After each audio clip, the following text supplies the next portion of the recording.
You're not going to hear interviews like this on the Prime Minister's paid mainstream media. So please donate.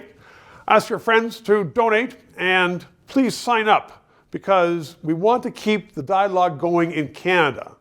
The dialogue you will not hear in the Toronto Star or the CBC. A lot of MPs, actually a number of MPs, not a lot, want the Prime Minister to go.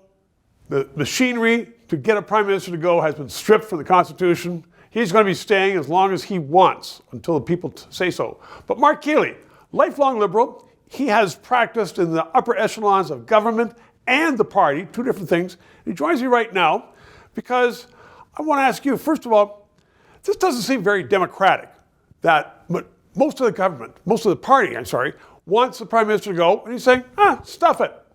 Eat cake. So eat cake. Well, why would he go? He's got the greatest job in the country.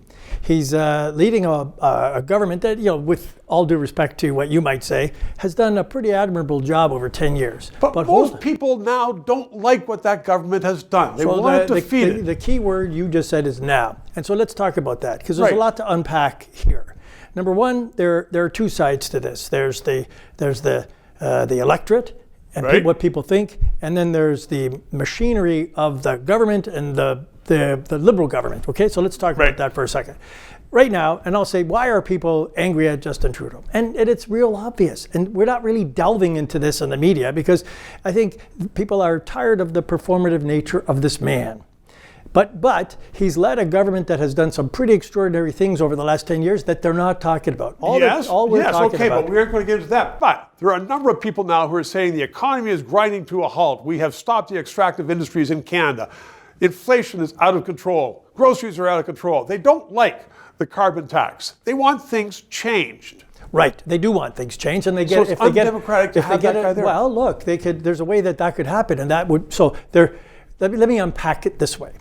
Number one, the Prime Minister's office, which really runs the government. Yes. I don't care what anybody says. Right. Really, they handpicked every member of their caucus, with the exception of maybe 20 who are going around signing a letter because they're not happy. Right. And so, ideally, everybody's saying, well, why don't they just sign a letter and have them go? Because they like them.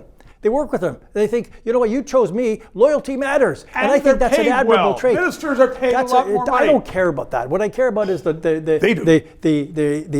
No, I'm telling you, if they were in the private sector, they make a hell of a lot more money than when they're making in government. I'll take you on that. My point is this, that right now the machinery is not rigged so that they could say, you got to go, much like they would in the UK, much like they did to Aaron O'Toole in the Conservative Party. You're absolutely correct in the outset that the Reform Act, the Liberals didn't sign on for because they revere their leaders, and you're seeing it. It's loyalty.